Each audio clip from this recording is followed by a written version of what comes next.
Indigo इतिहास के सबसे बड़े क्राइसिस में से एक से जूझ रहा है, जिसने पूरे इंडिया को हिलाकर रख दिया। बीते दिनों हजारों फ्लाइट्स रद्द होने से पैसेंजर्स परेशान हैं और ये अब सोशल मीडिया पर नैरेटिव की लड़ाई बनकर रह गया है।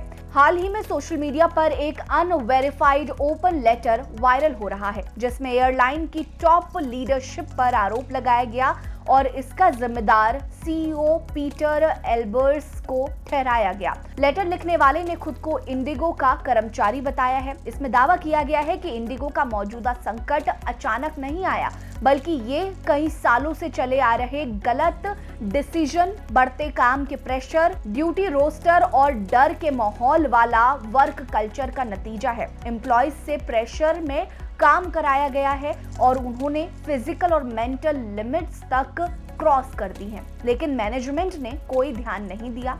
लेटर में इंडिगो के सीईओ और कई अधिकारियों को इस संकट के लिए जिम्मेदार ठहराया गया है।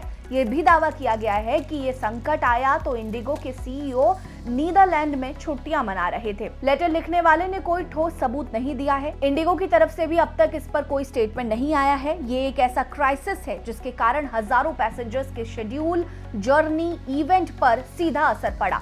कोई अपनी बेटी के लिए सैनिटरी पैड मांगता दिखा, तो किसी का एग्जाम मिस होने की वजह से उसके सालों की मेहनत बर्बाद हो गई। वहीं एक अपने ही रिसेप्शन में नहीं पहुंच सका, कहीं किसी की जान तक चली गई।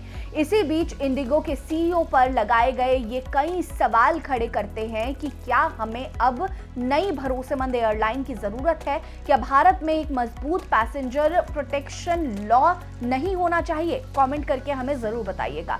ये लड़ाई आखिर किसकी है? उन पायलट्स की लड़ाई है, उन एम्प्लॉयज की लड़ाई है, या इन पैसेंजर्स की लड़ाई है जो अपना पैसा देकर भी अपनी लड़ाई लड़ रहे हैं? कमेंट करके बताइए।